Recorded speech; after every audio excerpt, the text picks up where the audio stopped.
Welcome to the PID webinar.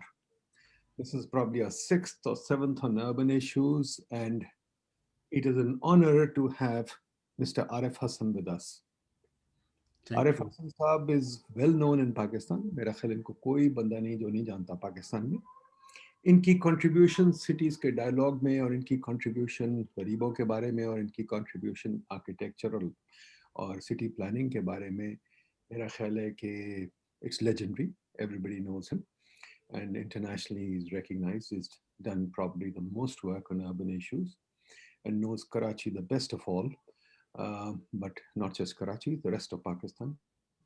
So I'm extremely grateful that my friend Zia Bande got hold of him. Zia Bande, when he suggested that we can get hold of Arif Hassan, I said, I've tried. So let's try and get Arif to please address the PID gathering. I'm extremely happy to see Should we that increase the voice or should I wear that? about um, street vending, public spaces, and Pakistani cities. As you know, in PID, we um, foster the cause of cities as engines of economic growth, and we regard cities as the major vehicle for investment, for creating value, and for creating production. So I would like to get Arif Hassan Sab to please start telling us. Arif Hassan, let's take a broad view since we've got you here. Do we have any good cities in Pakistan? And if we do, why do we have cities with such shortages? For example, schools sit in houses, offices sit in houses, shops sit in houses, warehouses sit in houses. It seems that the only building block in Pakistan is a Lego piece called a single family home. At least that's the way it is in Punjab. Maybe Karachi is slightly different, but I don't think by much. Schools still sit in houses. What went wrong with our city planning that we seem to build houses and not cities? I think one reason for it is our colonial inheritance, where the bungalow, as the British called it, Hmm. became important for the elite, and that filtered down into city planning as well. I think that was one reason. Mhm. The second was that we were not able to give our people homes. Mhm. And so even the informal settlements were all small plots of land on which houses were built. Now, of course, they are being turned into high rises in the case of Karachi. But I Mhm. think more than anything else, we really had no town planning for the essential services that a city needs. We never thought of them. Cargo terminals, But bus master terminals. planning seems to be a big industry in Pakistan. Every few years, I hear of new master plans being prepared by every city, even Sahiwal, even Faisalabad has master plans. Well, we are supposed under law to plan a master plan, prepare a master plan every 10 years. So Mhm. we fulfill that requirement under law. So we have a plan every 10 years, Mhm. but they are not researched Mhm. at all. And finally, most planning accepts that we are going to really design around land speculation. Mhm. Mhm. Speculation, I think, and the manner in which we are permitted to speculate Mhm. produces most of the problems that we face today. Mhm. You have large areas of cities lying empty. Take a look at Faisalabad's out of range, Mhm. Karachi. Lahore is better comparatively eh, because at least there is some development, even if it is empty. But in the other cities, there are just schemes that have been announced and there is land that is held on to. Mhm. And then finally, I think what is very important, that there is no regional plan at all Mhm. through which we can protect our ecology Mhm. or group cities together where they have come close together and they share resources. So you need a major, in my opinion, first of all, you need a major urban land reform, which is essential. Mhm. And I think you need a vision for your cities. What do you want your cities to be? So, what do you Rather, mean by an urban reform? What would you include in that? I would include a non-utilization fee on certain types of development. Mhm, I think that is important. So you can control speculation to some extent. mhm, I would encourage higher densities for higher and middle income groups than what they are at present. Uh, I think that is essential for us to do that. I would recommend that bylaws and planning regulations should not be anti-street as they are. They should not be anti-dissolved space as they are. They should not be anti-mixed use as they are. There needs to be changes in these regulations. But more than that, there have to be institutions of research and development, which we are very lacking in.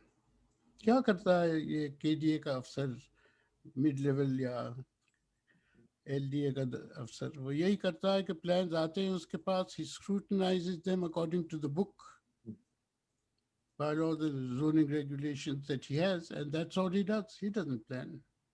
He's the developer that plans, the developer that arranges things. And then we have an environmental impact assessment for certain types of buildings and development. And I can say from my own experience that much of that is rigged in favor of the developer.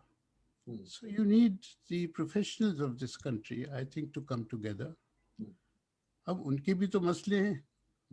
नक्शा पास कराना है तो रिश्वत देनी होती है, वरना नक्शा पास नहीं होता, पड़ा रहता है.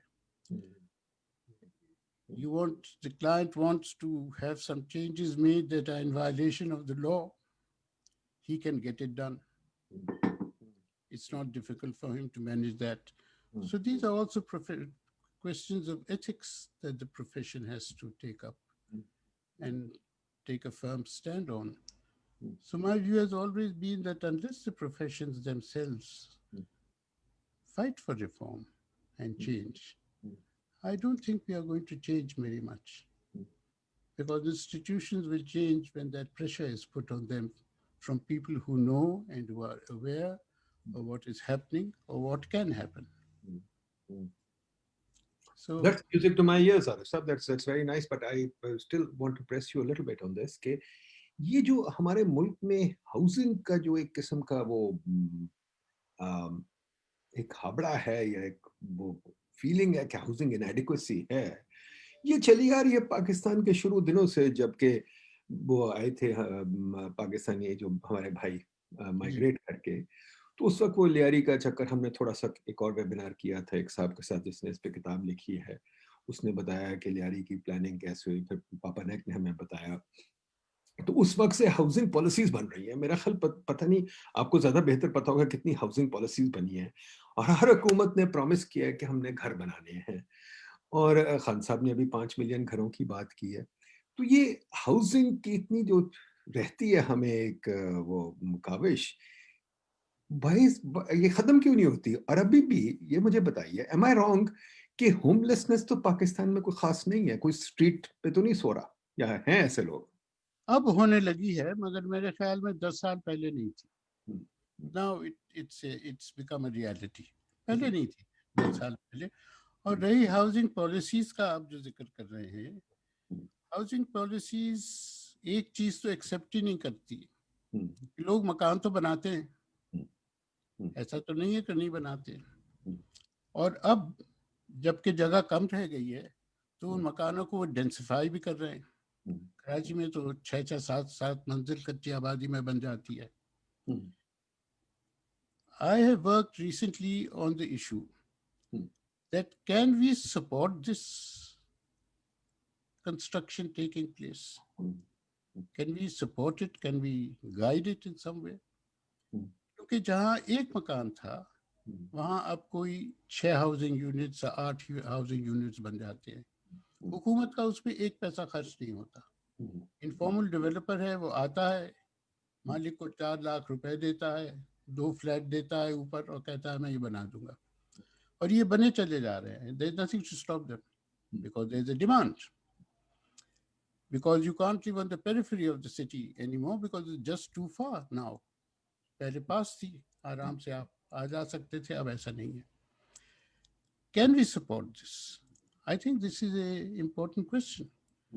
You have a process in place, it's a faulty process, it's not a guided process. इसके लिए हम कुछ कर सकते हैं या नहीं. यहाँ पहला जो स्टम्बलिंग ब्लॉक आता है वो आपके सियासतदानों की तरफ से आता है और रियल एस्टेट डेवलपर्स की तरफ से आता है, because they I these settlements which are nearer to the city and which are becoming high rise. कहते हैं कि इतनी वैल्यूबल ज़मीन हो गई है, ये इन गरीबों को क्यों देनी है. मुझे कहो भाई ये पैसे देने के लिए तैयार हैं, they are willing to pay this and they are paying it over a period of time. They do pay for this land. So I think there has to be an understanding between policy, the teaching processes, and the acceptance of certain realities of development in our country. ये जरूरी है. ये बताइए, how do you see the Prime Minister's plan for 5 million houses? I don't think that we will be able to manage to provide 5 million houses. मैं तो कहता हूँ कि आप अगर 50,000 भी बना लें तो बहुत बड़ी बात है. Because if you look at the prices of the houses, as you must have taken a look at them, the poor cannot afford these houses. And the state's economy cannot afford subsidizing these houses. So, and then more important than anything else, where is the land for these houses? Land is a big issue. Unless you have legislation that supports the acquisition of land for low-income housing, I don't think you'll have land. Karachi mein to hai nahi zameen. Unless you dump them far away from the city. And if you dump them there, they'll just come back. एक अपना कोई रिश्तेदार वहाँ छोड़ देंगे रहने के लिए, वो खुद वापस आ जाएंगे अपने खानदान को लेके, as has happened so many times before. So I think there is a need to think through these things. A policy भी जो बनती है वो घिसी पिटी बनती है, इतना क्रेडिट देना है, इंडस्ट्री को इस तरह रिवाइव करना है. Because this policy is, to my best of my knowledge, I've been a member of one of the policies. I think it's very much pushed by the developers lobby. And there's nothing wrong in a developers lobby.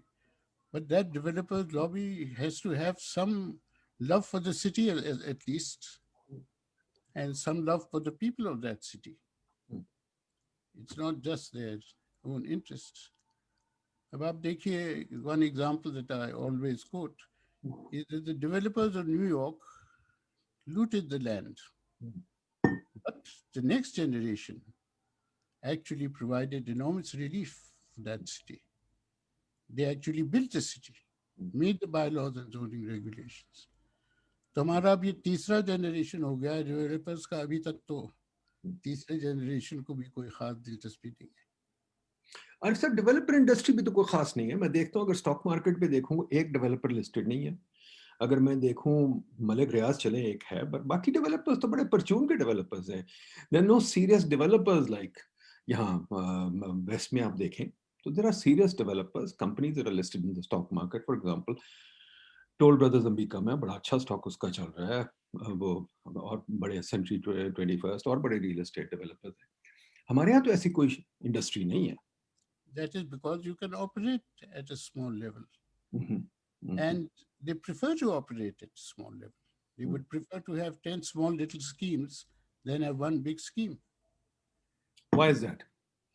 They make more profits, they spread it out, management issues कम हो जाते हैं, आप छोटे contractors इस्तेमाल कर सकते हैं, आप मशीनरी के बगैर गुजारा कर सकते हैं.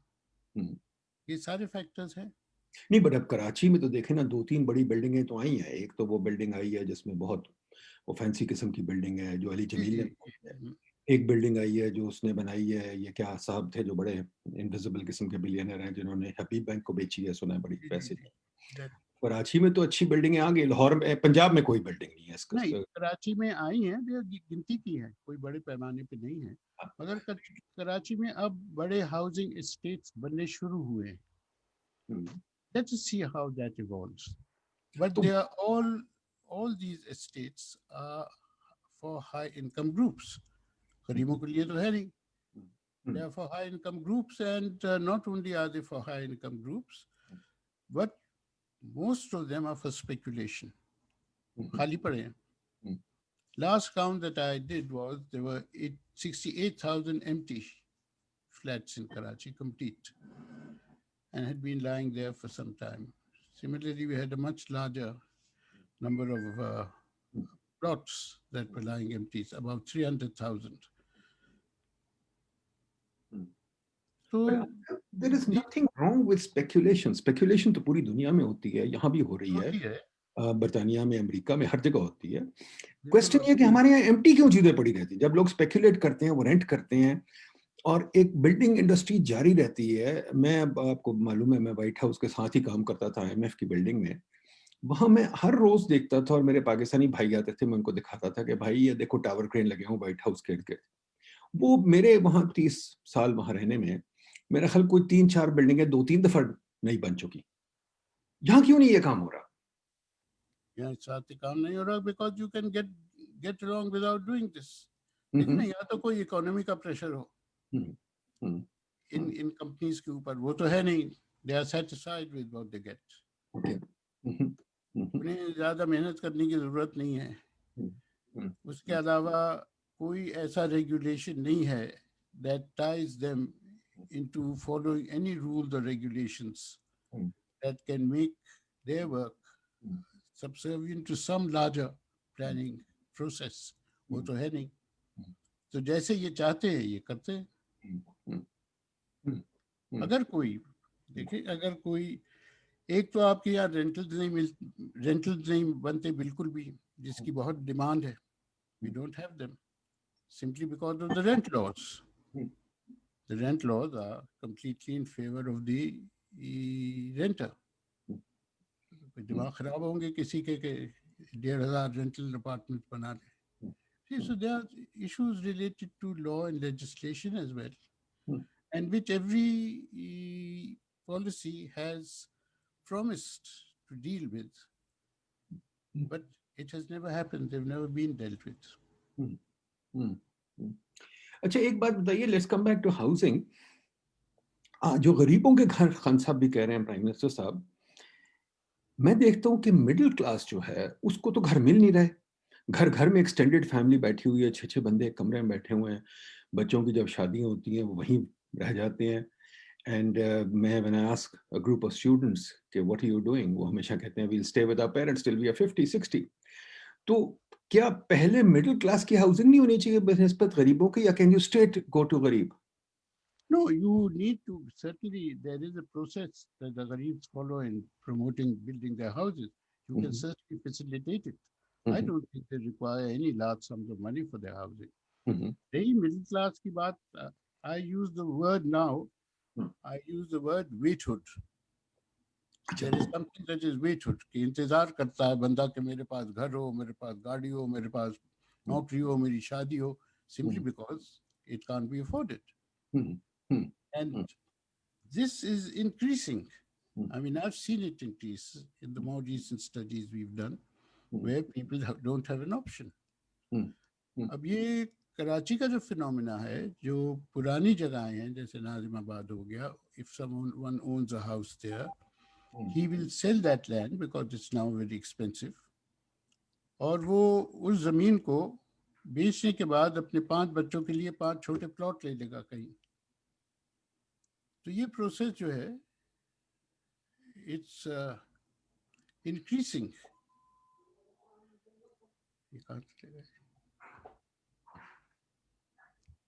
And I personally don't see is end to it very soon. अच्छा, दूसरी चीज जो है हाउसिंग पॉलिसी जो बनाते हैं हम, जी. Can you make an housing policy in isolation of the city?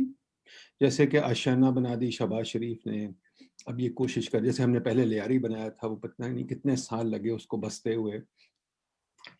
Does housing policy have to be integrated with the city? Another way to look at it, for example, अगर हमने गरीब को घर दे दिया, उसके पास नौकरी कोई नहीं, कुछ करने को कोई नहीं, तो can he support that house? Will he be able to even mortgage लेके क्या वो बैठ सकेगा वहां कि नहीं? पहले तो उसे मॉर्गेज ही नहीं मिलना, I mean, to begin with.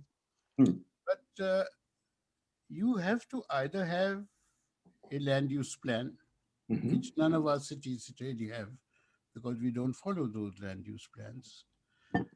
एक तो ये है, दूसरी बात ये है, लैंड यूज प्लान के अलावा you have to have some criteria of planning. If you don't even have land use plan, कोई तो criteria होगा, some strategy of development, and for that you need a vision of the city. What is your vision? अब कराची का vision था, Karachi is going to be a world class city, whatever that means. And that was happening. I suggested a vision. I said, world class city आप बनाते रहिएगा. Let's say that we are going to have a commuter and pedestrian friendly city. Right. उसमें आपकी world class भी आप fit कर दीजिए उसे. But let this be our aim. It will overcome a lot of problems that we face today in our cities if we can accept that. तो reaction मुझे याद है क्या था उसका. रिएक्शन ये था कि with this vision no one is going to invest in the city. अच्छा, now so you have these problems also कि क्या. अच्छा, दूसरा मसला ये है ना, एक और मसला भी है. Over the last 25 years we have replaced planning with projects. And I have no problem with that replacement. ठीक है, प्रोजेक्ट से आपको पैसा मिल रहा है, किसी प्रोजेक्ट के लिए आप बेशक उसके इन्वेस्ट करें, but there has to be some criteria on the basis of which you decide on accepting or not accepting projects. अब वो क्राइटेरिया तो आपके पास है नहीं. जहाँ से पैसा आता है आप जो कहते हैं बहुत अच्छा है ले लो और बना लो. And more often than not, I mean, I don't want to run down international financial institutions, but more often than not, in the case of Karachi, these projects have been failures, with enormous investments having gone into them. So, why have they been failures? Because they have never bothered to look at what already exists, both in sociological terms or in physical planning terms. कि क्या है वो नहीं देखना, उसके ऊपर आप super impose करेंगे कोई चीज, वो चलती नहीं है, बैठ जाती है कुछ सबसे बाद. पैसे खत्म हो जाते हैं, प्रोजेक्ट खत्म हो जाते हैं, उसकी गाड़ियां डिस्ट्रीब्यूट हो जाती हैं, कंसल्टेंट्स नई तलाश में निकल जाते हैं, government servants who were employed go back to their departments or look for international jobs. I mean, this is what happens to all these projects. So all these things have to come together. We need to discuss all of these things, not just कि आबाद की मकान इस तरह से करेगा या फलाना इस तरह से करेगा. No, this is it has to be put together. बिल्कुल सही कह रहे हैं, बिल्कुल सही कह रहे हैं. अब आप ये देखिए ना, एक बड़ी मोटी सी बात है जो हमारे जज साहब ने की कराची में. उन्होंने कोई तकरीबन मेरे ख्याल में 60-70 हजार नौकरियां खत्म कर दी just by removing street vendors in one location. And this is the law, but there's a difference between law and justice. And I think that was a debate that we should have had, and our politicians should have raised that debate. कि ये ठीक है, कानून है, मगर इंसाफ नहीं है, मगर रेज नहीं हुआ वो. तो मेरे ख्याल में बहुत सारी चीजें हैं. We have to talk about all these things together. We can't do it piecemeal. I think this is the central point. Cities को हम पीसमील जो अटैक करते हैं, दैट्स हाफ द प्रॉब्लम, कि हम हाउसिंग की तरफ से अटैक करते हैं, या हम फ्लाईओवर्स की तरफ से अटैक करते हैं, या मेट्रो को कभी हम उसको होलिस्टिकली नहीं देखते। पर इसके साथ साथ मैं एक और आपसे सवाल पूछ लूँ, then I'll bring in some other people too, कि ये बताइए कि मुझे एक चीज़ बड़ी अजीब लगती है कि कराची में कच्ची आबादियाँ हैं, इनफॉर्मल सेटलमेंट्स हैं, और कराची में आपके पास हाई राइज भी है। पंजाब में तो बहुत ही कम है ये फिनोमेना। लाहौर में तो कच्ची आबादी ऑलमोस्ट एब्सेंट ही है, थोड़ी बहुत है but well under control. Islamabad में दो तीन है, वेल अंडर कंट्रोल। कराची की तरह हालात नहीं है। आपने इनफॉर्मल सेटलमेंट पे काफी लिखा है, बट आई थिंक आपका जो काम है पंजाब में कैसे, how do you see it? You know, I don't really know enough about the Punjab to talk about it in any great detail. जो मैंने पंजाब का देखा है, मैंने पंजाब की चार चीज़ें देखी हैं। नंबर वन, पंजाब में, यानी अगर मैं फैसलाबाद को लेता हूँ, वहाँ 2,500-3,000 मकान बनते हैं हर हर साल in the formal sector, and about 12,000 to 15,000 in the informal sector. और जो इनफॉर्मल सेक्टर पे बनते हैं, they are created out of the sub division of agriculture land, जो पटवारी में वो दर्ज होता है. So there is no issue on the tenure status, it is legal. और ये MNA MPs के फंड से पानी आ जाता है, कुछ स्ट्रीट पेविंग हो जाती है, and that's how it functions. That is how it used to function. But now, if I take Faisalabad or if I even take Gujranwala, these areas are becoming very far away from the center. So there is densification of the settlements and considerable densification. And the other phenomena is कि इन शहरों के immediate vicinity में जो शहर हैं, आपके बड़े बड़े हाउसिंग स्कीम्स बन रहे हैं जो कि खाली पड़े हुए हैं. 10 साल पहले डिक्लेयर हुए थे, अब भी खाली पड़े हैं. With the advent of the motor bike, लोग अब अपने देहातों में व्हाट दे कॉल कॉलोनी बनाना शुरू कर देते हैं. Because the motor bike can travel 20-25-30 kilometres in the morning and evening, तो ठीक है. सो what I have seen in that area, and I don't know if it's true all of Punjab, but there is housing for rental and purchase purposes coming up in the villages and around the villages. Now, if that is going to happen and continue to happen, it will eat away an enormous amount of agricultural land. Right. And I think, और हो रहा है, ये जो मैंने देखा था, ये हो रहा है. And that will impoverish the countryside. And it will impoverish an already agriculture sector that is under pressure.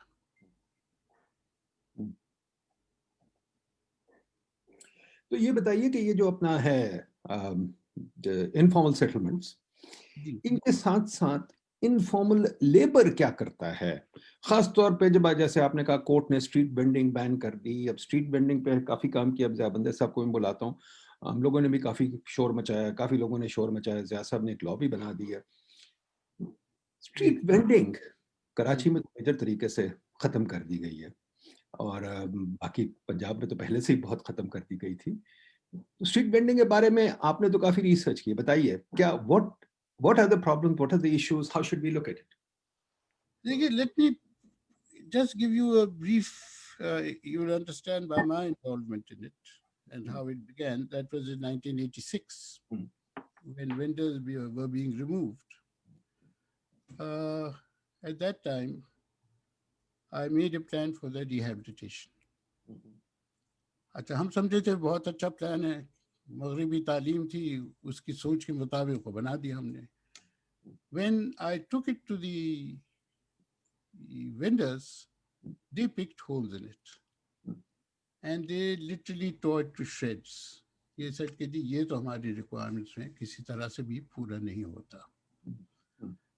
So we gave that up. फिर ये हमारा अर्बन रिसोर्स सेंटर बना, and we started to work with the vendors कि इनके जो भी मसले होते थे, we offered a space, आप यहाँ के बातचीत कर लिया करें, वो आके कर देते थे. जब भी कोई ड्राइव होती थी उनके खिलाफ हम जो है उसे सपोर्ट करते थे. Then finally, and we published all this. Then finally in 2002, we carried out a very big study, which was later published as a book also, called The Hawkers of Sadar Bazar. And that study informed us that uh, this was not a matter of vendors. This was a whole world जिसमें raw material suppliers, manufacturers, both formal and informal. उसके अलावा you had importers, exporters, garbage recyclers. You had a whole lot of people who worked together to, and the end product of that was the vendors. मैंने आपके लिए एक presentation बनाया था. If you like, I can run through it. Otherwise, Please do, go ahead. Absolutely. दिखाएं जरा.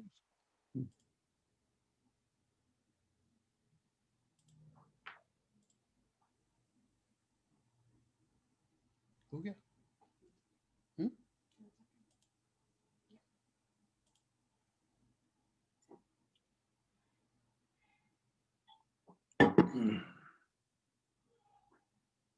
नहीं हो गया आज को. From this, from here? नजर आ रहा है. Go ahead. Okay, I'll run through this very quickly. Go ahead. Please go ahead. Take your time. No worry.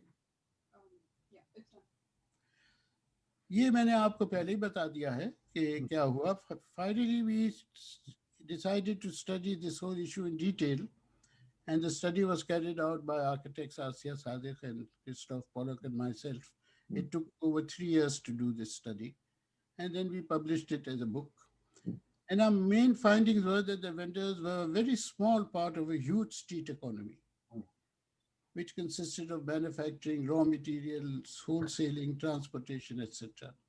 This was published as a book and as a report and in a number of articles and papers. And we discussed this with Mayor Niamatullah when he was mayor of Karachi. He listened, he was supportive, but he didn't want the street vendors. बाकी सब ठीक था. हालांकि बगैर street vendors के बाकी कुछ ठीक हो ही नहीं सकता था, because they were the end product of all this. And in this we were held by Malik Zahirul Islam, who was director in Traffic Engineering Bureau, and he was very helpful to us. He provided us all figures of movement of transport, etc. Now, this was the book that was published, The Hawkers of Sadar Bazar. It's no longer available because it's sold out. We hope to have a second edition. Okay. Now, the Supreme Court ordered the demolitions, and he ordered the removal of everything that was done, every encroachment that was against the master plan of 75-85. This meant you had to demolish half of Karachi, literally. So that was not possible. So only thing that you could demolish was the hawkers and nothing else. And this caused very large scale unemployment and near famine conditions in many households. We have a fairly good record of this. अरे सब कौन सी decision की बात कर रहे हैं आप? Last years या उससे पहले? नहीं, लास्ट ईयर की जो है डिसीजन 90 ये उन्होंने ऑर्डर किया था 2018 में. Okay. I remember correctly. So we had, इसमें हमारी काफ़ी बातचीत रही, गुफ्तगू रही, वर्ल्ड बैंक से भी बात रही, since they are also players in this, and they were very anxious to see whether their own, because they were doing development work in Karachi, they wanted to see if their own problems, own laws and regulations could be followed. So हुकूमत सिंध ने भी इसमें हमारे से बातचीत की. So this report was prepared in collaboration with Dr. Noman Ahmad, who is the Dean of the Development Studies at NAD University, and with Mansoor Raza. He's also a teacher. Architect Noor Jahan Marwat, Hamza Arif, and the interns from Sir Syed University. So it was quite a big study. We were about 20 people all told, I think, who were involved in this. Now, this is the summary of that study. Mhm. First is what I've already said, that it's not simply a street economy thing. Mhm. Now, this is what is important. The street economy is part of a larger informal economy which employs 72% of Karachi's workshop. These figures are all official for figures, by the way, they're not mine. Mhm. There are 202 markets in Karachi in the formerly developed areas of the city. These areas have been developed by the KDA, the cantonment, and cantonment boards. Some of these markets are designated heritage buildings. Almost all the central business districts have informal markets along their most important neighborhoods. Wherever you have formal markets, you have an active street economy around them. This is very important to understand this. And these areas also become major transport hubs, which increases customers for the vendors at the Mhm. markets, and often because of the vending activity, markets also develop. Mhm. Now, all these areas have, I won't go into the details.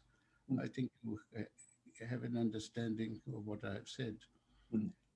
Now, the methodology of our study had been mapping of location, scale, and nature of businesses, identifying supply chains and their relationship with hawkers, development agencies, customers, and formal sector enterprises.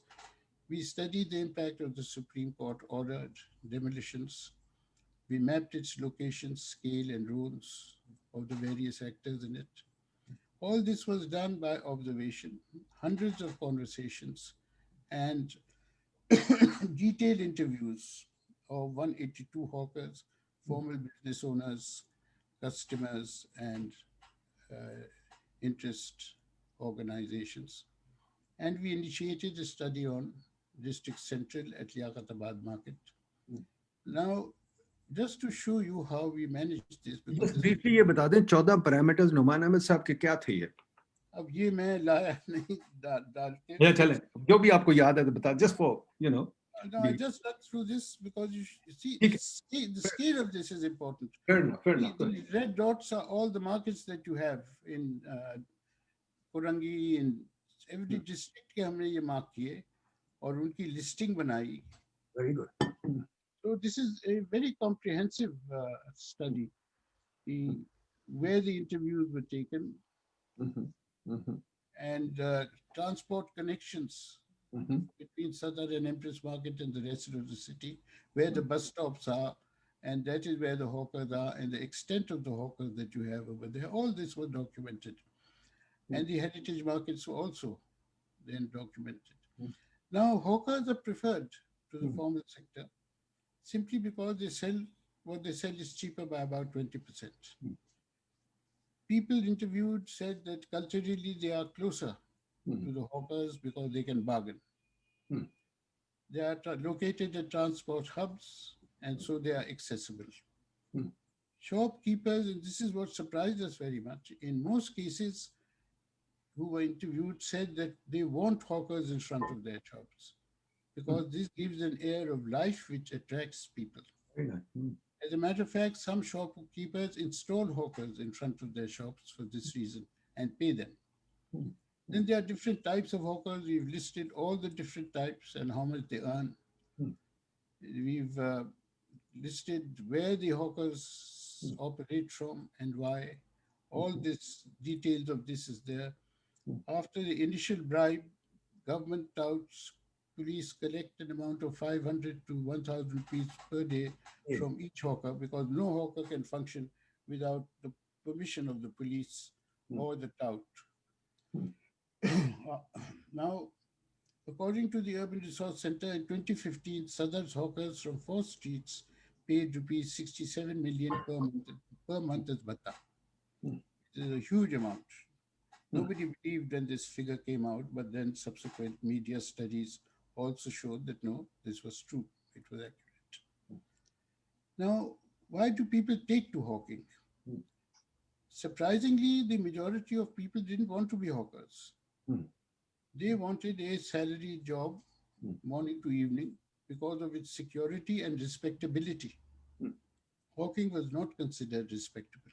Mhm. Many of them took to hawking because they had lost a job because of a closure of industry and government. Some had a preference for it because it gave them a more flexible life.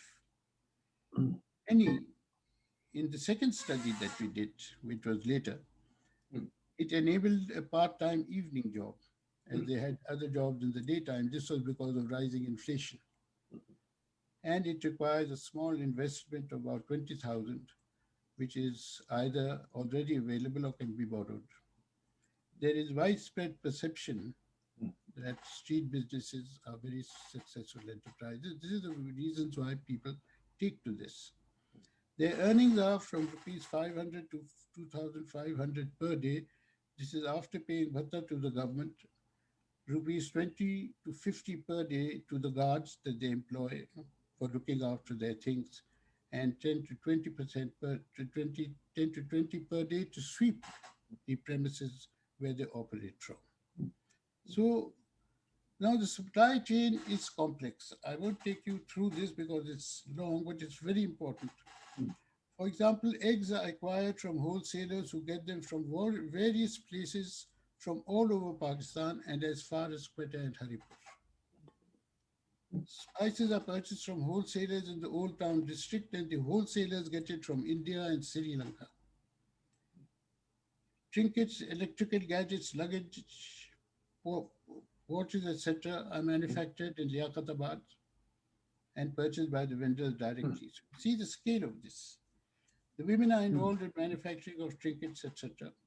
Spare parts of cars are manufactured or are acquired from scrap from Sher Shah. Key, which is very important, is acquired from wholesalers who imported from Kenya and Sri Lanka, and dried fruit from wholesalers who imported from Iran, Afghanistan, and Afghanistan. This trade involves crores of rupees a month. Rare birds are imported from Latin America, Southeast Asia, and Africa. So now containers of used clothes and shoes are imported by importers. Now, this is huge industry, and we have no way of really determining what the, the scale of it really is. That will have to be another study. The government, meanwhile, contrary to what is being said in the newspapers, has normally tolerated vendors. It has also set up bachat bazars. In the 60s, the government encouraged hawkers and introduced a system of licensing for them. And this was done to tackle growing unemployment and poverty in Karachi at that time. And it built cabins around Empress Market. It built 1,732 shops and cabins and put them out on rent. Meanwhile, it's important to note that Mayors Niamatullah and Mustafa Kamal both established cabins and small shops on the pavements of the city and took rent from them. Local government representatives of the agencies themselves have, I'll pass by this. Now, if I look at Empress Market, here is Empress Market. And these are the shops and cabins that were built by the Karachi Municipal Corporation on the advice of the Ayub government so that people would have a place to earn. Now, this economy expands enormously during Muharram and other and Ramadan and other state and other national religious holidays. It caters to 22 of Karachi's officially recognized mazars. Uh, they established them. I'll leave this out because it's really the what is important here is implementation of many demolition and relocation plans have been attempted in the past, but the street economy always came back through demonstrations and negotiations with an understanding government. The government was always understanding. This is obvious from all the studies that we have made. So I'll rush through this. Now, according to the Urban Resource Survey, the government's Supreme Court's judgment resulted in the demolition of 3,495 shops and the removal of 9,000 hawkers, including 82 women hawkers from Empress Market. And the result of this was that there was an increase in bhatta, increase in the rents and prices of shops, and the removal of informal businesses from inside heritage buildings. So the worst affected in terms of money were the food chains, where crores of rupees of dry fruit, tea, eggs, and other dairy products which had been stored could not be distributed and were destroyed. Also, this has led to a fear among street entrepreneurs and an increase in bhatta. So I'll leave this. The success of the encroachment drive was because the Supreme Court was involved and the Rangers were part of overseeing the drive. And the leadership of shops and hawkers were literally coerced, told that you'll disappear if you launch a movement. So, unlike before, the climate of fear in the country prevented them from launching a movement. It has not been possible to calculate economic loss, but however, it is estimated that there are 150,000 hawkers in Karachi alone, and at rupees 1,000 per day, their annual loss in earnings amounts to rupees 45 billion. I would say this is an understatement. This does not include the loss in earnings suffered by the supply chains. Now we have over here, again, I won't go into this, it will take too long, but Can you please do, Ji? Please do. Go ahead. Hmm. hmm? Please do.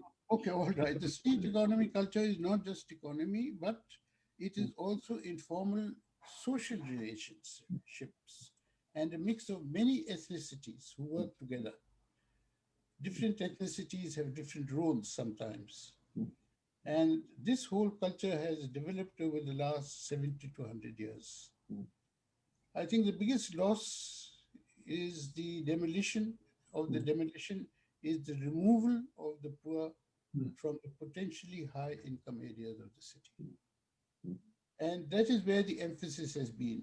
For instance, the demolitions did not take place in the same manner and the clearing of streets in Lee Market as they did in Empress Market.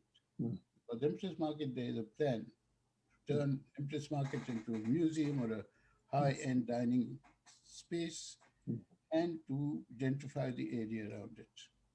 So a great deal of emphasis has been given there, and I think that would be a very sad thing if this space, which has been a people's space, a multi-class, multi-ethnic space, was made into a space for the elite, an extension of district south of Karachi into this area. As a result of these changes, the number of commuters through Sadar declined by about 50% after the demolition. So they came here for the market also. Otherwise, and this is according to the transporters. The only heritage building that the Supreme Court was interested in is Empress Market. I wonder why. It had 280 shops in it before. Those shops increased to 405. Some of the shop owners were third and fourth generation owners of these shops. One Parsi gentleman, he was an original allotee of his family of 1898, I think, or 89. And around the Empress Market, there were 1,390 rent-paying cabins installed by the KMC. All of this was removed. Now, it is assumed that there is a problem of gentrification of Sadar, and as a result, I've already mentioned this, prices and rents have gone up. No definite statement on the future of the market or of Sadar has been made by local government or by the district administration. Many civil society organizations, members of academia and architects oppose the gentrification and demand a return of hawkers and shops in some form so as to preserve the culture of the city. Now, criteria for developing a policy for regularizing the economy, not of hawkers, but of the economy itself, of Karachi is required. I say criteria because I can't have a policy. I don't have the courage even to propose a policy. It's so big a thing. But criteria, yes, one can propose. You have to have courage to propose a policy, or you have to be remarkably insensitive, one or the other. And it is required because the economy always already exists. It is an important part of the informal economy. It exists all over the country. And one poll says that 75% of all Pakistanis have some dealing with hawkers, dhabas, and informal eating places. A system of controls accommodating new hawkers in the business, managing security of goods at night, solid waste management, and good manners with women customers already exists. It is agreed between these hawkers institutions that if any one of the hawkers misbehaves with women, he is going to be turned out of the place, and there have been instances where that has happened. One instance is sitting just next to me, works with me, Amar, and they misbehaved with her, and the hawker was turned out. The reason against regularization from the state side is that it disrupts pedestrian and vehicular movements, creates unaesthetic conditions, and is unhygienic, deprives the city of revenues as hawkers pay no taxes. All three things are disputable because we can stop them from disrupting pedestrian and vehicular movement. And as far as aesthetic conditions are concerned, we had dialogues with the hawkers, and they said, जनाब हमारे से कहे क्या पहनाना चाहते हैं, हमें साफ कपड़े पहन के आएंगे, जीन्स पहनाना चाहते हैं जीन्स पहन लेंगे, टोपी पहनाना चाहते हैं टोपी पहन लेंगे. They were said that we will do whatever, we just want regularization, and the bhatta that we pay, we are willing to pay more than that for regularization. And I think a policy will have to take into consideration it should not increase poverty, it should not cause disruption to the economy. It can only be implemented in stages, can't be implemented together. There is no way that the institutions required for its implementation can be born out of nowhere. And because of COVID 19, the policy of no evictions and demolition should be implemented because the number of, since they can't be working now in the center of the city, along the suburbs and the narrow streets, hawking is increasing rapidly because of unemployment. These are other things that we have put down. The most important is that in all policy related committees, there should be a representation of civil society, academia, and hawker street economy and labor union organizations. Just I've done you through these photographs, these beautiful birds. Oh, this is all from Afghanistan, Afghan transit train. This is. These are 62 locations in Karachi where you have these book markets.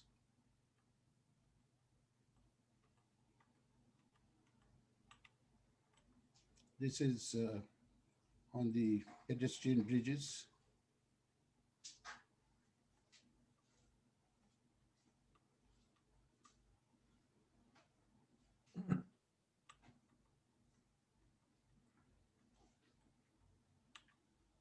This is the main spice market in Karachi. Wherever the pavements have been made, conditions have improved incredibly. As a matter of fact, one of the proposals that I presented a long time ago, if we can increase the if we can increase the width of the pavements to 15 feet, we could accommodate a lot of. So there is fortune telling, scavengers.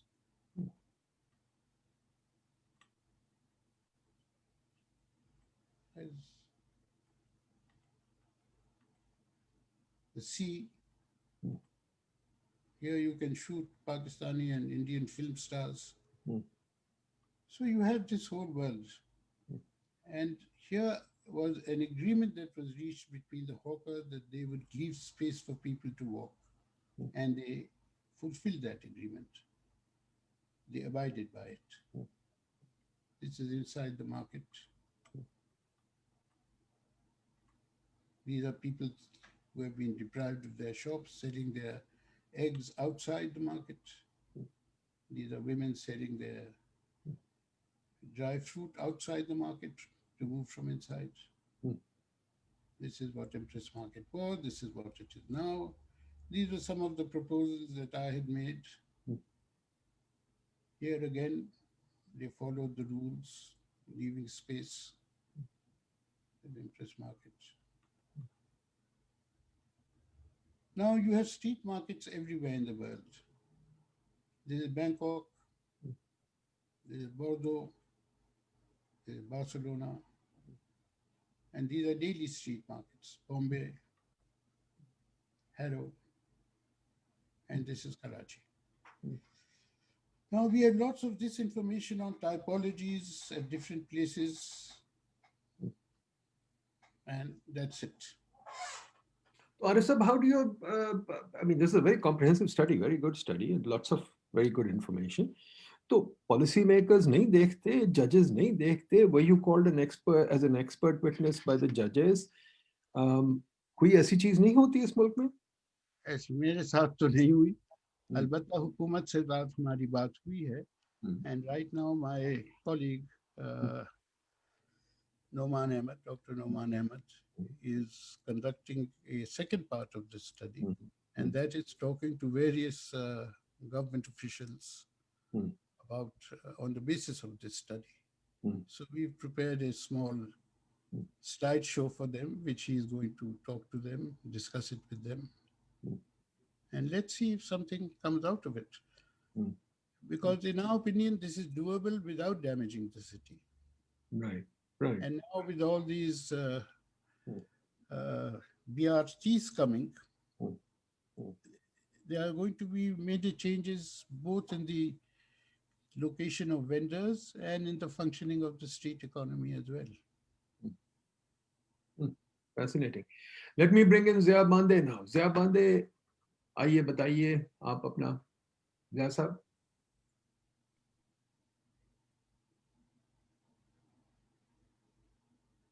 Zia साहब, are you there?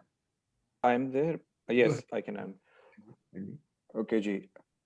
Assalamu alaikum, Dr. Saab, and Assalamu alaikum, Arif Saab. Thank you very much for being here with us. और आपकी presentation was very impressive. मैं आपकी उस reports पे भी गया था, जो report आपने लिखी है कराची के hawkers के बारे में, जो सदर के अंदर. I'm a Karachiite myself, और मैं सन पैट्स का पढ़ा हुआ हूँ. तो मैं वो उस पूरे सदर उसके एरिया को बड़े अच्छे तरीके से बचपन से मतलब है कि जानता हूँ. आप और मैं एक ही स्कूल के पढ़े हुए. Thank you sir. तो मुझे वो सारा जो एक आपको नॉस्टैल्जिया होता है उस इलाके के साथ, आपको भी पता है उसका एक कल्चरल वो है, कनोटेशन है बहुत स्ट्रॉन्ग किस्म की, और वो डिस्ट्रॉय हो गई सारी की सारी. इन्हीं दुकानों से जाके मैं परिंदे लेकर आया था अपने घर के लिए, चीजें वगैरह. तो आपका एक बड़ा उसके साथ एक रिलेशन होता है उन जगह के साथ. अच्छा डॉक्टर साहब, हमने जो काम स्टार्ट किया था आरिफ साहब, वो स्टार्ट किया था बुनियादी तौर पे स्ट्रीट इकोनॉमी के कॉन्सेप्ट. आपकी तो बहुत एक डिटेल और एक एरिया के अंदर है, हम इसको थोड़ा सा ब्रॉडर देख रहे थे, और इसमें हमने दो एरियाज आइडेंटिफाई किए थे, यानी दो प्रेसिडेंट्स आइडेंटिफाई किए थे. एक प्रेसिडेंट था हिंदुस्तान में, शायद आपको इल्म होगा, जहाँ स्ट्रीट वेंडर लॉ वगैरह जी आया उधर, और दूसरा मोनोरीवा में विच इज इन लाइबेरिया. उधर मतलब है कि एक था मॉडल, वो मॉडल था कि जहाँ स्ट्रीट वेंडर एसोसिएशन ने लीड की थी चीजों को. फिर डरबन के अंदर भी हमने देखा था कि जब, क्योंकि मैं ज्यादा डेवलपिंग वर्ल्ड के पढ़ रहा हूँ मॉडल्स, फिर हमने इंडोनेशिया में सुराकार्ता का देखा था सर, कि जो सुराकार्ता में जो ये विदोदो साहब अभी हैं, हाउ दे वर्कड आउट दो स्ट्रीट वेंडर्स आल्सो. अच्छा, उसमें अभी फिलहाल जो हम काम कर रहे हैं नदीम साहब के साथ, पाइट के साथ सर, वो बेसिकली काम कर रहे हैं in order to develop that law. और हमने अभी एहसास प्रोग्राम में जो सानिया साहिबा हैं, लास्ट वीक हमारा जो सेशन हुआ था, मैंने आपसे जिक्र किया था, तो she was also very supportive to it sir, कि हम कम से कम इस्लामाबाद में तो स्टार्ट करें, क्योंकि पाकिस्तान आपको पता है फेडरल है गवर्नमेंट, और पाकिस्तान के अंदर सूबे सेपरेट हैं और सेंटर सेपरेट है. तो let's start with the Islamabad, and then we start working in Sindh, Punjab and KP, other provinces के अंदर भी ना, उसको लेके चलें उसको. एक तो आपसे उसके ऊपर मैं चाह रहा था कि आप हमें उसके ऊपर कुछ एडवाइस करें उस चीज के ऊपर। दूसरा जो मेरे लिए बड़ा इंटरेस्टिंग था, जो आपने जिक्र भी किया है अपनी बात के अंदर, वो है मोबिलाइजेशन ऑफ स्ट्रीट वेंडर्स। आपने जिक्र किया कि खौफ के अंदर वो नहीं करें, जबकि sir mobilisation of street vendor हमने जितनी भी एक्टिविटीज देखी हैं दुनिया के अंदर, वो सबसे इंपॉर्टेंट रही है। Yeah. कि आप, क्योंकि सर आप ग्रास रूट के लोग हैं, मैंने IBS MBA किया था, तो मैंने अपना फाइनल पेपर भी जो लिखा था वो उरंगी पायलट प्रोजेक्ट पे लिखा था। I went over there to meet people, ये परवीन रहमान वगैरह और इन सब से। तो आई अंडरस्टैंड कि आप लोगों के काम की क्या अहमियत है, मतलब है शहर के अंदर जो आप लोगों ने किया। तो आई नीड योर एडवाइस की मोबिलाइजेशन, क्योंकि हमने देखा है कि आप स्ट्रीट वेंडर्स को, मैं ये समझना चाह रहा हूँ क्योंकि यहाँ भी हम स्ट्रीट वेंडर कुछ एसोसिएशंस के साथ काम कर रहे हैं, कि इनके इंटरनल पॉलिटिक्स है, इनकी जैसे भी आपने जिक्र किया कि वो सफाई भी करवाते हैं। तो we just want to understand कि ये क्या इनके अंदर रुकावटें आती हैं, क्योंकि हम जो काम करना चाह रहे हैं सर, उसमें हम स्ट्रीट वेंडर एसोसिएशंस को आगे रखना चाह रहे हैं। हम चाह रहे हैं कि उनका हम पीछे बाजू बने, हम एविडेंस बेस्ड रिसर्च जैसे आपने काम की, हम आपके साथ मिलके भी करें, जो हम सरकार को पुट करें कि भाई हम वो कर रहे हैं, लेकिन लोग जो हैं असल में तो ये हैं, जो काम करने वाले लोग हैं वो तो ये हैं, और ये अपने मुंह से आके आपको बताएं। तो हमें सिर्फ ये समझना है कि उनको हमने मोबिलाइज कैसे करना है सर, उसमें क्या रुकावटें आएंगी, अगर आप वो, क्योंकि आप अपने एक्सपीरियंस से बता दें, उनकी कैपेसिटी बिल्डिंग में कौन सारे इश्यूज हैं जिनके ऊपर हमें काम करने की जरूरत है। तो ये दो चीजें हैं सर जिस पे आपसे मैं इनपुट चाह रहा था। नहीं, आप जब चाहेंगे बातचीत हो सकती है। आजकल तो हम अजीब और गरीब ज़माने में रह रहे हैं, बातचीत जो है वो ज़रा मुश्किल ही होती है, apart from zoom and telephone etcetera, मगर बात कर सकते हैं। सोचने दें मुझे थोड़ा सा, आपने जो 2 सवाल उठाए उसके बारे में, अगर मैं जूम ने भी तो बड़ा आसान कर दिया आरिफ साहब। अब तो वो जरूरत ही नहीं कि मिलजुल के बैठे, जो हम पहले रोते रहते थे कि यार कब आएंगे आप इस्लामाबाद, कब आएंगे आप लाहौर। अब तो जरूरत ही नहीं, वो अब तो बैठ के आराम से बात करें। ठीक है ना जी।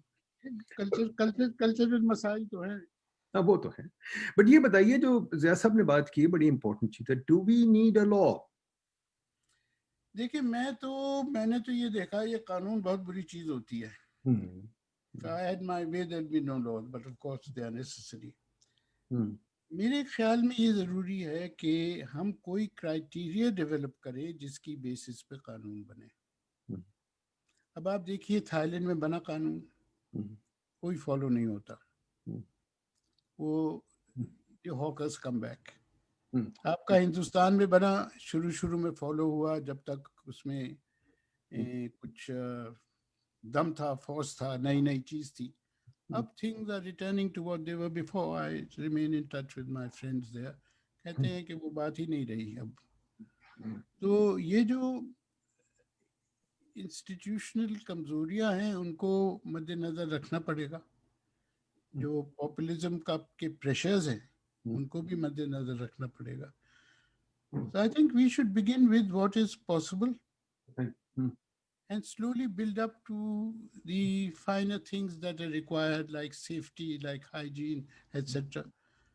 बुनियादी चीज को तो सेटल हम करें कि इनके लिए हम कहाँ जगह बना सकते हैं, और ये जो सारी इकोनॉमी है, जो इनका रिश्ता है सारा, इसको हम कहाँ स्ट्रेंथन कर सकते हैं। Do we want to create more jobs out of this process? If we want that, आप इनको कर्जे देने शुरू करें, ये क्रिएट कर लेंगे more jobs.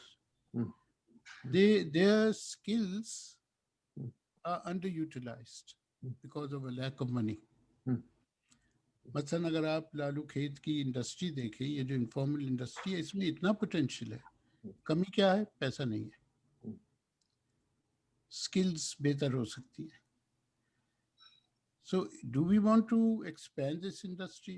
These are very fundamental policy questions. अच्छा, फिर इसी तरह से, do we wish to give preference to pedestrians and the hawkers over automobiles at certain places? सब जगह तो नहीं हो सकता, मगर अगर ये देना है तो कहाँ दे सकते हैं without harming the city? So I think these are issues that are important in deciding a sort of policy. और फिर वो स्टेजेस ही में करनी होगी। पहला स्टेज ये है, दूसरा ये है, अब ये खाने पकाने का मसला है, जैसे हिंदुस्तान में इन्होंने किया है कि कुक्ड फूड के रूल्स रेगुलेशंस हैं, कहाँ बन सकता है कहाँ नहीं बन सकता, आप चले जाएं सब जगह बन रहा है, you can go eat it, it's not followed, तो उसका फायदा क्या हुआ? I think these are things that we will have to look into. But Arifat, who's going to look into these? We have no research capability. आपके बाप ने थोड़ा बहुत, आपने तो बहुत अच्छा काम किया, वहाँ पंजाब में तो है ही नहीं, urban unit बना है, but urban unit is into GIS mapping. They're not really doing this, and nobody is really doing this work. And as I said, अगर जी, हम बैठेंगे इकट्ठे बात करेंगे तो फैसला करेंगे कि कोई पैसे पैदा करें. ठीक ठीक, हम तो इस पे I mean, बिल्कुल सही, बिल्कुल सही. you Let me, have you have a whole world of university students बिल्कुल सही, who can be trained to understand these things. बिल्कुल सही. ऐसा तो नहीं है कि नहीं है, और शौक भी है उन्हें, एक रोमांटिसिज्म भी है कुछ को in working on these issues. It's up to us to make use of it. बिल्कुल ठीक. चलिए जी, let's bring in another old friend of yours, रजा अली साहब. रजा अली साहब बोलिए. हेलो रजा, कैसे हो?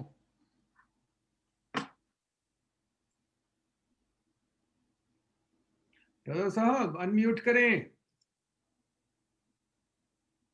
क्या हो गया, रजा अली साहब का फोन नहीं अनम्यूट हो रहा?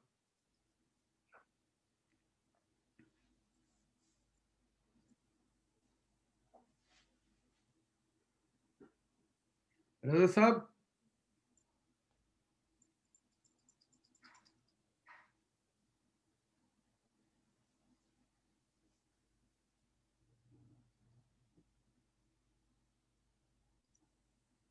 रजा साहब, I can't hear you.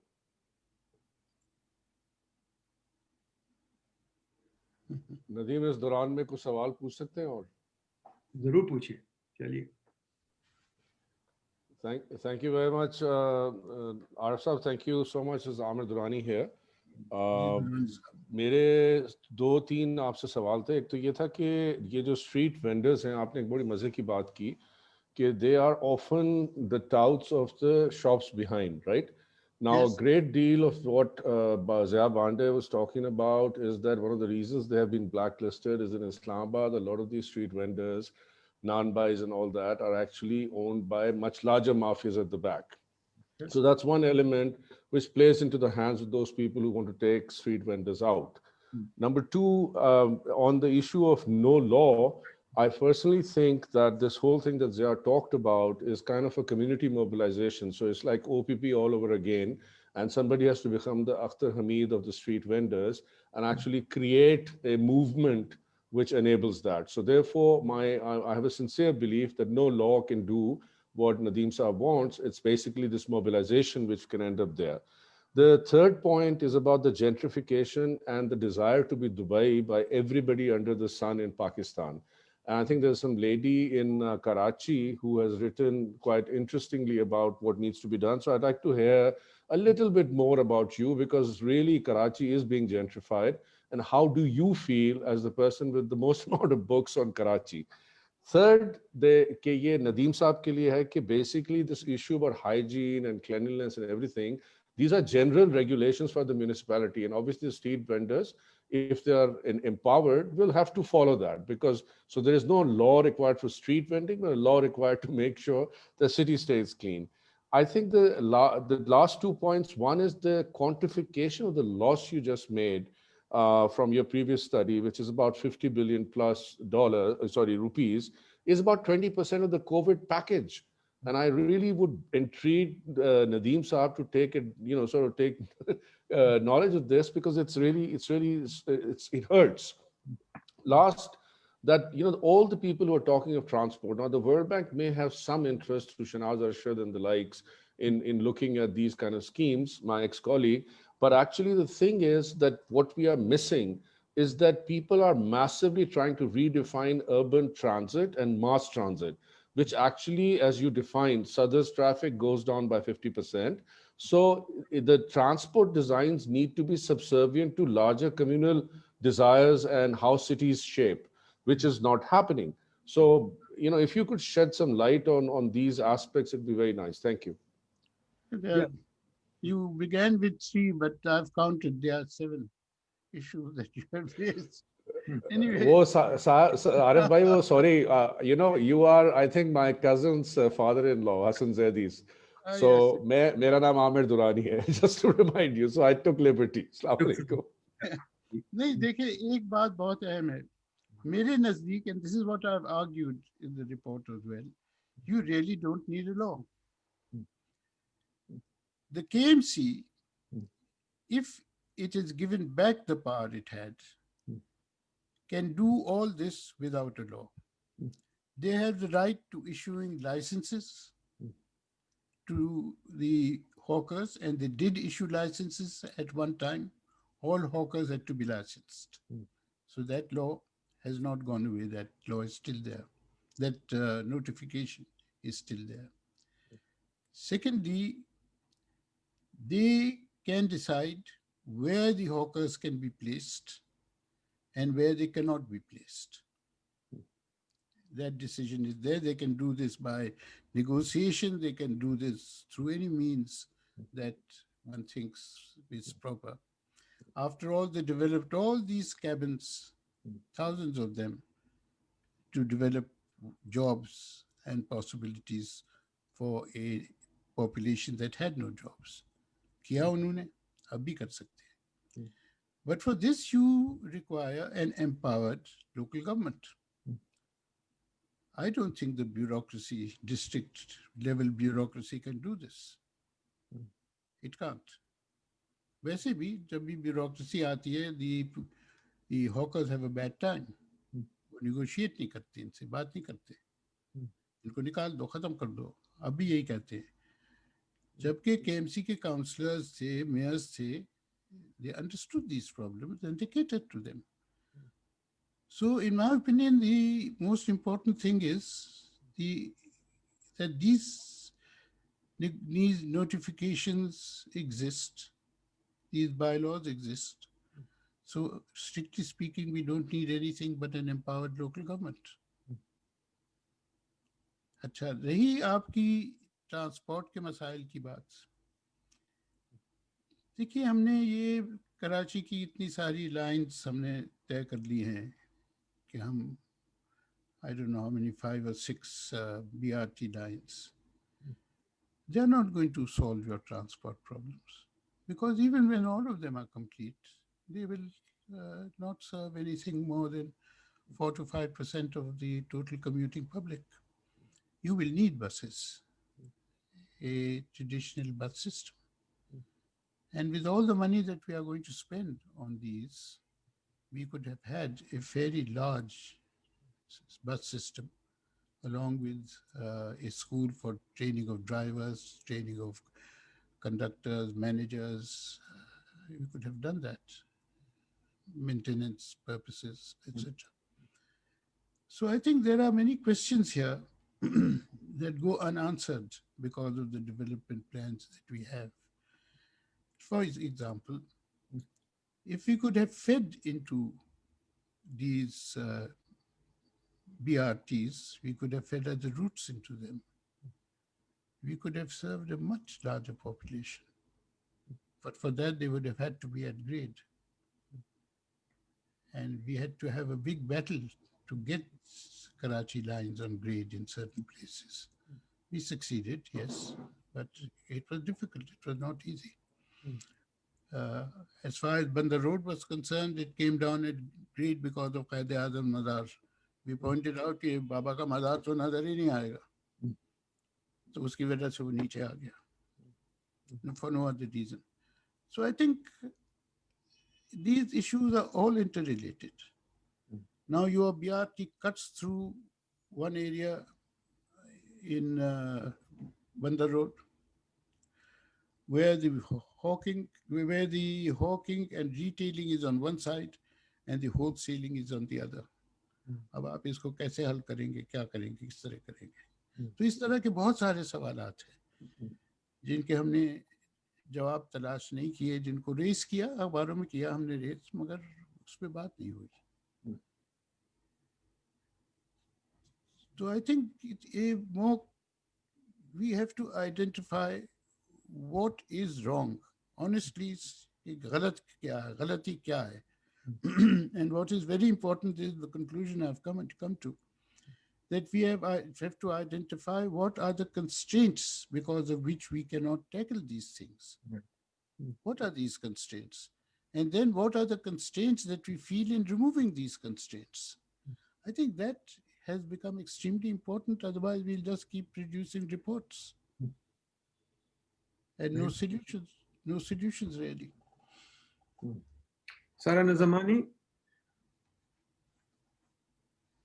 Sarah Nazamani, are you there? Yes, sir, I am. Can you hear me? जी बिल्कुल. सर, मेरा नाम सारा है, मैं रिसर्च फेलो हूँ. मैं आपसे कराची के बारे में ही एक सिंपल सा सवाल पूछना चाह रही थी सर. सर, मैंने आप ही के आर्टिकल में पढ़ा था कि इस शहर में सिर्फ 2 लैंडफिल्स हैं. मतलब सर 2.5 करोड़ लोगों के शहर में सिर्फ 2 लैंडफिल्स हैं और cost in terms of time and fuel इतना ज्यादा है कि कचरा पहुंच ही नहीं पाता लैंडफिल्स तक, जो भी ये 2 वेस्ट डिस्ट्रिक्ट में लैंडफिल्स हैं. तो सर मैं ये समझना चाह रही हूँ कि ये जो डेवलपमेंट फंड्स आते हैं इस शहर में, ये सर ये एग्जैक्टली सर ये जाते कहाँ हैं? हम इतने भी कॉम्पिटेंट नहीं है कि हम अपनी कचरा कुंडी बना सकें सर. ये सर ये करप्शन का मसला है या इनकॉम्पिटेंस का मसला है? क्या मसला है ये सर? ये मैं आपसे पूछना चाह रही थी सर. थैंक यू आरिफ साहब. जी देखिए, इसका जवाब ज़रा लंबा हो जाता है. मेरी एक किताब है, उसका नाम है वर्किंग विद गवर्नमेंट. उसमें आपके सवाल का जवाब मिलेगा. ये प्रोजेक्ट्स जो है इनका हकीकत से बहुत कम ताल्लुक होता है. They are grossly overpriced. 300-400% अगर ज़्यादा कीमत है इनकी, ये कोई बड़ी बात नहीं है. इतना तो हो ही जाता है आराम से.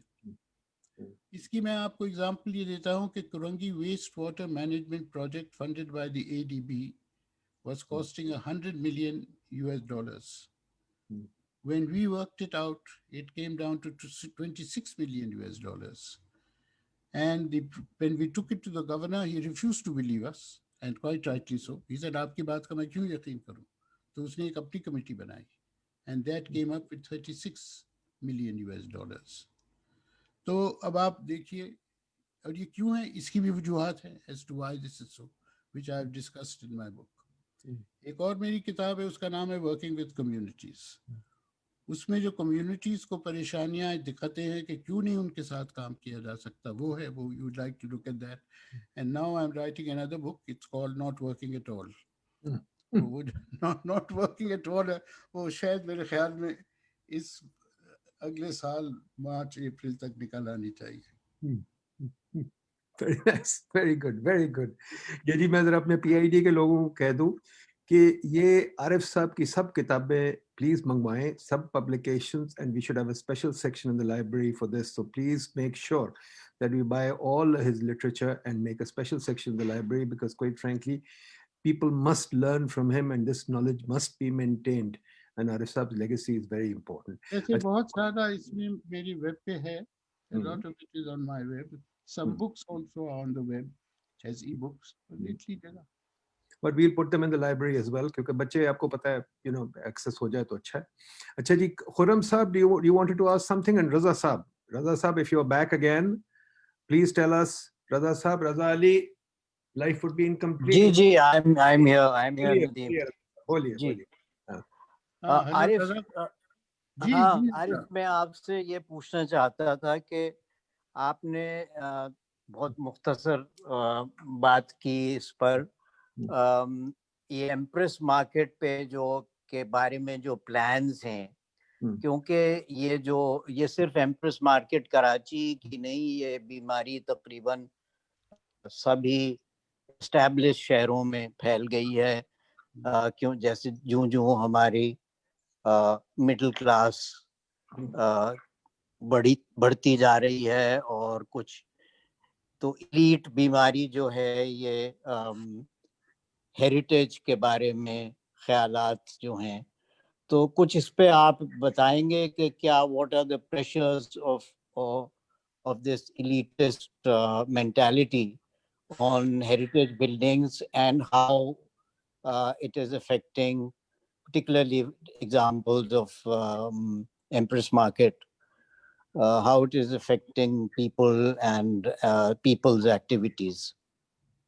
देखिए दादा, जैसे आपको मालूम है हमारी स्टडी सिर्फ एम्प्रेस मार्केट की नहीं थी, it was a much bigger study. I focused नहीं, मैं पुरानी जो काम है उससे लेकर और अब एम्प्रेस मार्केट के जो एंटी इंक्रोचमेंट ड्राइव हुई उसकी कॉन्टेक्स्ट में. नहीं, इसका तो बहुत सीधा साधा है. इट वाज, हुआ ये है कि heritage has become a buzzword. ये पहले था नहीं, और हमारे जितने भी एकेडमिक इंस्टीट्यूशंस हैं वो हेरिटेज पे काफ़ी जोर देते हैं. और हेरिटेज का मतलब इंटरनेशनल एग्जाम्पल से यही है कि उसे इलाके को जेंट्रिफाई कर दो. बिल्डिंग जेंट्रिफाई होगी, इलाका जेंट्रिफाई हो जाएगा. अगर आप देखें इस एम्प्रेस मार्केट को ले लें तो पहले प्रपोजल्स जो बनाए गए थे इसकी डेवलपमेंट के, they were in the mid 90s I think. और जो भी प्रपोजल्स बनाए गए आर्किटेक्ट्स ने बनाए, those were all at turning the market into something else and redeveloping the area around it. Heritage में से लोगों को निकाल के होटल बना दो, लोगों को निकाल के म्यूजियम बना दो.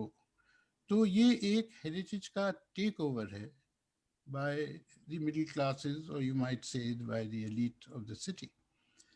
अच्छा, terms like high end shopping center बन रहा है, बनाया जाएगा. Things like this, there's a whole vocabulary attached to it. It's not. अच्छा, मुझे तो इतराज भी नहीं है, बना दे हाई एंड सेंटर, मगर मसला ये है कि एट हुज प्राइस.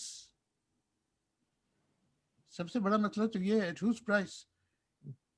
इक्विटी पहले ही नहीं है शहर में, वो उसका सबसे बड़ा मसला है. रोज पथराव होता है, रोज गोलियां चलती हैं, और आप जो है उसको शहर को मजीद बांट रहे हैं इस किस्म की चीज़ों से. तो ये मसला है और ये बढ़ता जा रहा है. इसी तरह से पुराने शहर में हमारे बेशुमार इमारतें हैं, and they are lovely building, उनमें लोग रहते हैं. हल क्या है, इसको ख़रीद लो और वहाँ एक मैकडोनल्ड की आउटलेट बना दो, लोगों को निकाल दो. लोग जाना नहीं चाहते.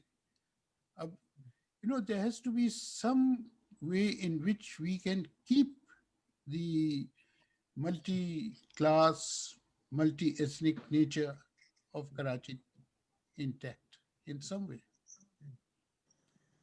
ज़बानों पे तकसीम हो गई, अब क्लास पे भी आप पूरी तरह से फिजिकली तकसीम कर लें तो ये तो शहर रहा क्या, नहीं रहा शहर. It's finished and it's already. लेकिन ये सिर्फ, ये तो आप कराची में, हमने तो यहाँ इन sort of लाहौर में 30-35 साल पहले एक मार्केट थी, जो एम्प्रेस मार्केट तो बनी ही मार्केट थी, लेकिन ये तो मार्केट के तौर पर नहीं बनी थी, टॉरंटन मार्केट बनी. उसको हमने देखा कि उसमें से हटाया गया और उसका किस तरह वो टेक ओवर की कोशिश की गई. कभी म्यूजियम को दिया गया, कभी किसी और इदारे को, कि यहाँ लाहौर सिटी म्यूजियम बनेगा, हेरिटेज म्यूजियम बनेगा. और उसकी एक कंजर्वेशन आर्किटेक्ट साहब ने रेस्टोरेशन भी की. हालांकि वो इमारत पुरानी नहीं है, उसकी सिर्फ शक्ल पुरानी है. Most of the structure was between renovate होता रहा. बहरहाल उसको उन्होंने पुरानी तस्वीरों से दोबारा उसकी शक्ल सूरत वही की और खाली करा लिया. और वहाँ की जो कुछ मार्केट्स थी, गोश्त की मार्केट और बर्ड्स की market, and everything was shifted elsewhere. But and that building is still a ghost structure. It is very much a ghost structure there, and it has actually very little heritage value because the structure तो सारी नई सब ईंट पत्थर नया था उसके अंदर, बाहर से उसकी शक्ल वही थी.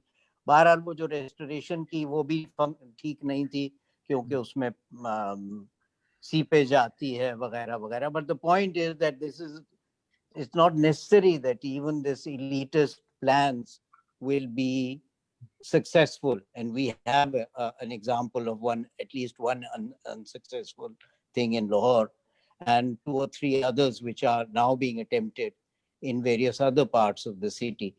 But the point is that this is at what cost. वो आपने जो सवाल कर लिया वो जवाब ही है असल में इसका, कि because they don't care about the cost to people.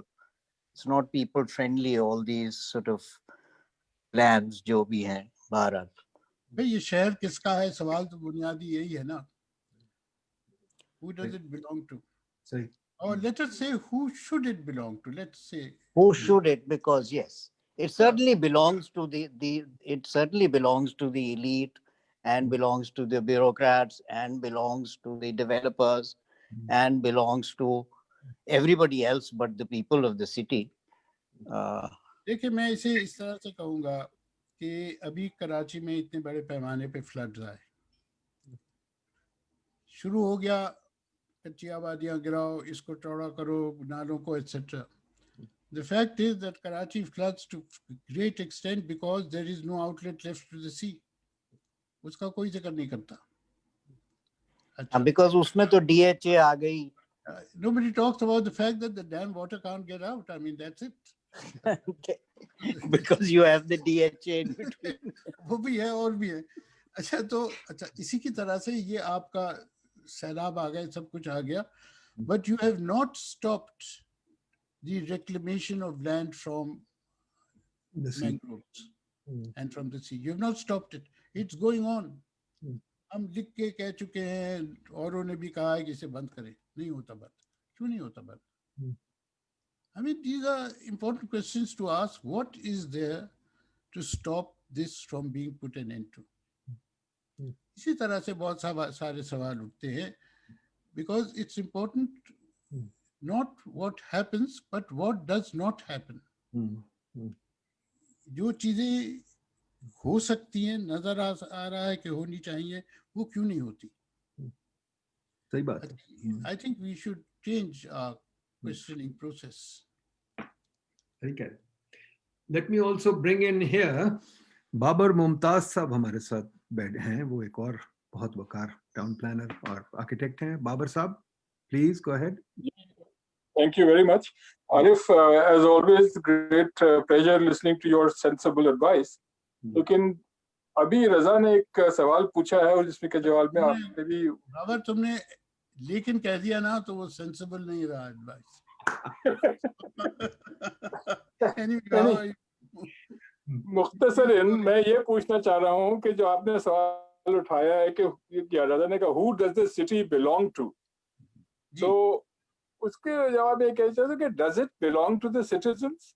How, to what extent have citizens done anything to show that they feel that they own the city?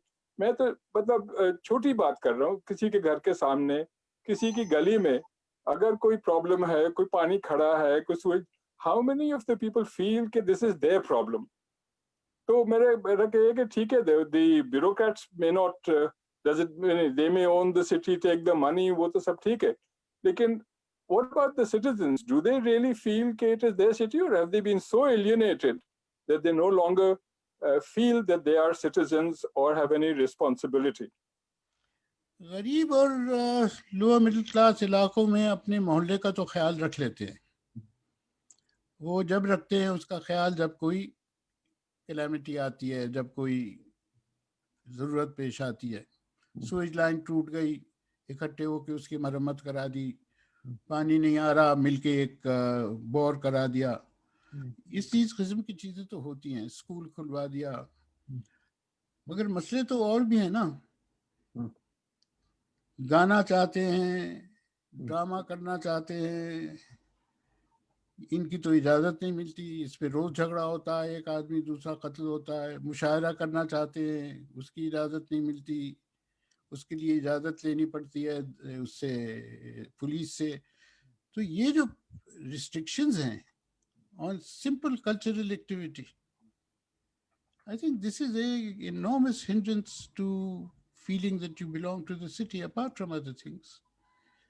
अच्छा, आपको बेफॉर्म नहीं मिलता, बच्चों के लिए, माँ के लिए अस्पताल में दाखिला नामुमकिन है, तकरीबन मर जाती है तो कब्र के लिए रिश्वत देनी पड़ती है. I mean, this whole long list just of documentation that is required to survive today, we didn't exist when I started working. ये नहीं थी चीजें, ये एलियनेट करती है. अगर ये सिर्फ इन चीजों को ठीक कर दें, it will be a huge step forward, feeling that yes, ये हमारा शहर है. अरे इसीलिए तो चंद दिन पहले वो एक पाइड ने एक और वेबिनार में एक सानिया मित्तर साहिबा ने कुछ लॉ की बात की थी, which made me shudder because I really think that there are really far too many laws, and the more laws there are, the less chances of their implementation, and therefore we will be people will be doing more illegalities or will be condemned to be committing illegalities. Their very existence is almost being made illegal now. तो वो उन्होंने कुछ जिक्र किया जी हम कोई federal law लाएंगे. खैर, it made me shudder. I didn't say anything because laws आती रहती हैं. Who cares? They उनकी वर्क सिर्फ यही है कि by being ignored, because that's all we can do. But the point is that ये जो आपने बातें कही, तो वो इतनी documentation requirements, regulatory requirements, and they are designed in a manner that they are कि वो impossible to both implement and impossible to be followed. जो आप तो ये लेकिन है mindset कुछ चले जा रहा है. I don't know why it is continuing, but it's not certainly not helping in any way. Arsa, if I may just add to Raza Saab's question, I mean, and comment के देखिए अभी अगर आप सोचें कि मैं नदीम साहब को लिख के थक गया हूँ कि पूछिए कि वर्ल्ड बैंक के कितने सूरमा इस वक्त इस वेबिनार को अटेंड कर रहे हैं, जो लोग आके आपको कितने हजार पता नहीं कितने $7 बिलियन के कर्जे दे रहे हैं. और वो जो आपने 5 लाइनों का जिक्र किया था वो मेरे दोस्त ही हैं, सईद और ये सारे लोग. तो I don't see any one of them here, number 1. Number 2, the question is that if I may ask, it's fundamental who Karachi belongs to, but at the end of the day, I think the other question to ask fundamentally is, why do citizens sit by? And then, for example, your study, whoever financed your study, or did you finance it yourself? Because then we have a source of crowdfunding. मैं नदीम साहब को थक गया हूँ कह के कि ये जो ethical issues होते हैं, I call them ethical issues because research gets clouded by who it's financed by. तो जरा हमें बताइएगा कि have you ever tried doing some crowdfunding in Karachi on solving Karachi's problems? Thank you, sir. देखिए हमारी जो फंडिंग अभी तक अर्बन रिसोर्स सेंटर की रही है, that has been through people giving us money. Local भी है मगर बाहर से भी हमें फंडिंग मिली है इंटरनेशनल एनजीओस की, और हमारे खर्चे बहुत कम हैं. We are 62 lakhs a month. That is our cost. अच्छा, फिर ओपीपी की भी जो फंडिंग रही है वो भी बहुत थोड़ी रही है, और वो भी शुरू में आगा हसन आबिदी ने दी थी और बाद में ये बाहर की एनजीओस ने दी थी और कुछ हुकूमत ने दी थी. हमने कभी फंडिंग रेज करने की कोशिश नहीं की है. और ये बेशतर जो स्टडीज़ हैं जो मेरी छपी हैं वो मैंने खुद फाइनेंस की हैं, उससे मुझे कोई पैसे नहीं मिले. जो औरों के साथ मिल के किए हैं, we got money for that, but my own, like the book, that was our own study. Also, a lot of work on the vendors was done through money from the Asian Coalition for Housing Rights. उनके पैसे हमें उसमें मिले हैं उसके लिए, मगर हमने ऐसा कोई कोशिश नहीं की. अरे साहब, इन क्लोजिंग में आपसे जल्दी 2-3 सवाल पूछ लूं. एक तो बताइए, वर्ल्ड बैंक ने अभी कराची की रिपोर्ट की है, हमने उसका एक वेबिनार भी अभी रिसेंटली किया था, नहीं कराची की रिपोर्ट एक आई है, वेबिनार करना है उस पर. उसके बारे में आपका क्या ख्याल है, आपने देखी है? जी देखिए, वो कुछ काम कर रहे हैं, आप कह रहे हैं कि लेंडिंग करेंगे कुछ. जी क्विक रिएक्शन दें उस पर। रिएक्शन मेरा ये है कि अभी तक जो उन्होंने किया है मुझे उस पर एतराज़ात है। आगे क्या करेंगे मुझे मालूम नहीं, क्योंकि वो शेयर तो करते नहीं। अगर शेयर कर ले तो बहुत अच्छा है, बल्कि उनके लोगों से कहा भी है कि अगर ये जो भी इनका प्रोग्राम है वो उसे ये एग्जिबिट कर दें किसी पब्लिक जगह में, लाइक द एक्सपो सेंटर, और इश्तिहार दे दें कि ये है, लोग आके अपने ख्यालात का इजहार करें, तो मेरे ख्याल में प्रोग्राम बहुत बेहतर हो सकते हैं, उनके प्रोजेक्ट्स बेहतर हो सकते हैं।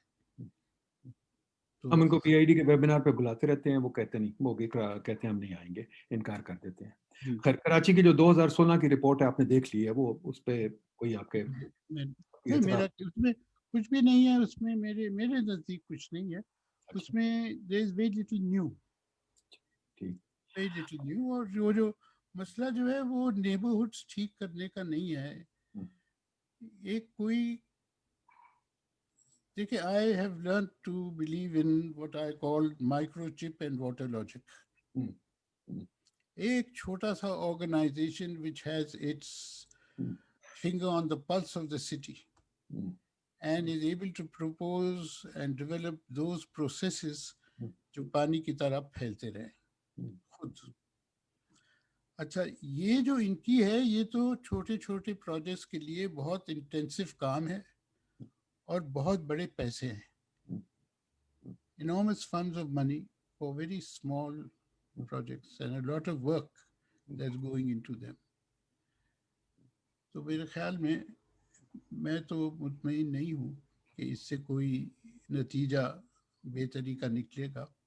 और अभी जो इन्होंने किया है वहाँ कराची में, जो इन्होंने स्क्वायर बनाया है, पहली बात तो वो स्क्वायर नहीं है, it is bifurcated into areas, so the purpose of a square which should have been a square is lost.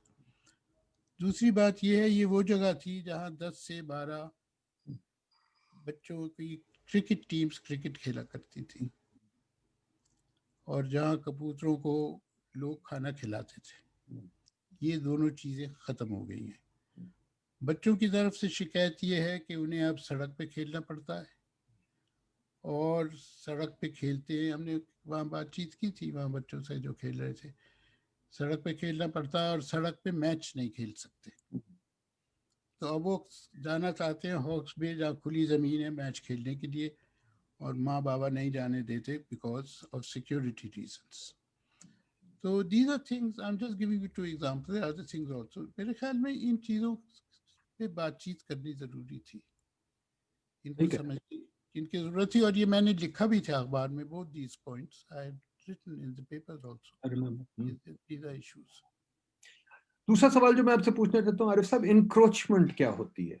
क्या इंक्रोचमेंट सिर्फ गरीब की होती है, अमीर की नहीं होती? क्योंकि मैं अक्सर देखता हूँ कि फॉर एग्जांपल ये जजेस या जो अपने अफसरान हैं, इनके घर के बाहर तो सड़क भी बंद हो जाती है, वो इंक्रोचमेंट नहीं होती, ठीक है। क्लब्स हैं, वो बाहर अपनी गाड़ियां पार्क कर लेते हैं, वो इंक्रोचमेंट नहीं होती, वगैरह वगैरह, हजार ऐसी चीजें हैं। तो इंक्रोचमेंट क्या सिर्फ गरीब का खोखा है और कुछ नहीं है? इंक्रोचमेंट सब कुछ है। देखिए, आपने कराची में कार्गो टर्मिनल्स नहीं बनाए, वो खुद ब खुद बन गए, जहाँ जगह में नहीं बन गए, किसकी जमीन पे बने डजंट मैटर, हुकूमत ने कब्जा कर दिया, बना लिया। आपने बस टर्मिनल्स नहीं बनाए, वो बन गए, वो ट्रांसपोर्टर्स ने खुद बना लिए, they didn't ask anyone for them. You can go on a whole list. School बन गए घरों में, क्योंकि आपने जगह नहीं दी स्कूलों के लिए। खाने की जगहें बन गई एलीट सोसाइटीज में, because there was no commercial space for them to operate from. ये तो सब encroachment है, ये तो सारी गिरानी चाहिए है इन्हें, जजों को। And the judges should be given a lesson in urban planning before they pass judgment on these issues. This is my opinion. नहीं, द ट्रेजेडी इज दुनिया जहान में एक्सपर्ट एडवाइस होती है। जजों को आप जैसे लोगों को बुलाना चाहिए था एक्सपर्ट एडवाइस के लिए। हमारे जज एक्सपर्ट एडवाइस भी नहीं मानते। मेरा आखिरी सवाल आरिफ साहब ये है कि मुझे एक और हैरानगी होती है ना, बाबर साहब, रजा साहब, all of you can come in here because you know this subject better than me, कि now Karachi is way larger than New York. Karachi is one of the top largest cities in the world, चौथे पांचवें number पे होगी, कितने पे होगी population wise. Lahore is also now larger than New York and London. Lahore is also a very big city. तो अब मैं देखता हूँ कि पाकिस्तान के शायद 5-6 शहर हैं जो mega But my question to you is, we have no policy on cars, which is quite surprising. You can park free wherever you like. You can drive free wherever you like. बल्कि we are building flyovers like crazy. मैं 30 साल Washington रहता हूँ, बल्कि 40 साल Washington रहता रहा हूँ. यहाँ फ्लाईओवर नया बना ही कोई नहीं. वहाँ बनते जाते हैं धड़ाधड़. तो ये भी एक अजीब चीज है कि गाड़ी को हम इतना, मैं तो इसको देखता हूँ एज एन इकोनॉमिस्ट, हम कार को सब्सिडाइज करें बेइंतहा. क्या ये बात सही है? आपका ख्याल है? बिल्कुल सही है. अरे subsidise in a big way. देखिए, मैं मोटरसाइकिलों के खिलाफ था किसी जमाने में, because of the immense amount of noise etcetera they created. फिर हमने एक motorcycle mass transit, we called it motorcycle mass transit, उसकी स्टडी की. I have become a great supporter of motorbikes. उसकी फ्लेक्सिबिलिटी, उसकी प्लानिंग पे असरात, लोगों की जिंदगी को तब्दील करने में उसका जो अमल है, वो बहुत बड़े पॉजिटिव्स हैं.